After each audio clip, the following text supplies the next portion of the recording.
चमकी और तलवार अपने आप अर्जुन के हाथ में आ गई। तलवार से नीले आभा निकल रही थी।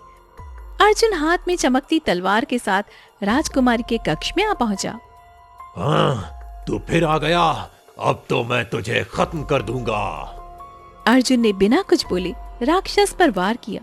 भीषण युद्ध हुआ और अंत में अर्जुन ने तलवार घुमाकर राक्षस का अंत कर दिया। राजा विजय, मंत्री जगन्नाथ और राजकुमारी स्तब्ध होकर अर्जुन को देख रहे थे।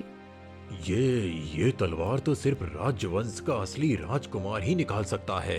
ये कैसे संभव हुआ? क्योंकि मैं ही इस राज्य का असली उत्तराधिकारी हूँ।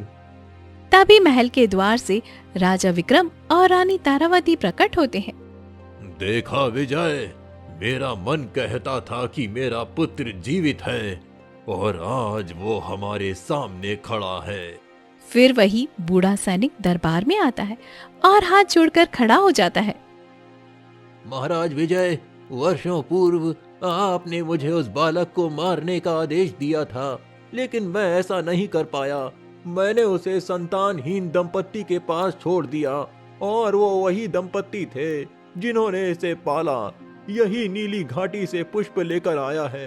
आज उसने तलवार निकालकर ये सिद्ध कर दिया कि यही सच्चा उत्तराधिकारी है। राजा विजय, आपने मेरे परिवार के साथ कितना बुरा किया, फिर भी मैंने आपकी पुत्री की रक्षा की। मुझे क्षमा करो राजकुमार, मैं अपने अपराध का दंड चाहता हूँ। मुझे कारागार में बंद कर दो। अर्जुन ने मंत्री जगन्नाथ की ओर देखा। मंत्री ने सर झुका लिया और राजा विजय को कारागार ले जाया गया। अर्जुन ने सुलेखा की ओर देखा और कहा, तुम मेरी बहन जैसी हो सुलेखा। राजा विक्रम ने अर्जुन को राज्य का उत्तराधिकारी घोषित कर दिया। प्रजा में उत्साह की लहर दौड़ गई। अर्जुन शाही वेशभूषा में गांव में आया।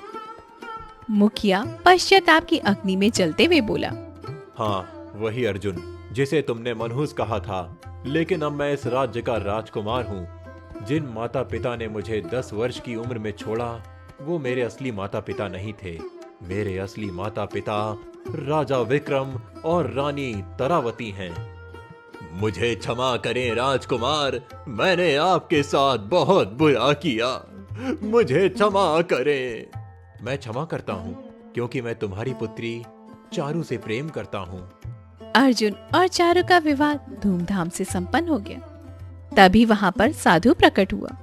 क्या कहा था मैंने कि तू तकदीर वाला है? देख कितनी मुसीबत आई, फिर भी तू बच गया और एक बार फिर से राजकुमार बना। इतना बोलकर साधु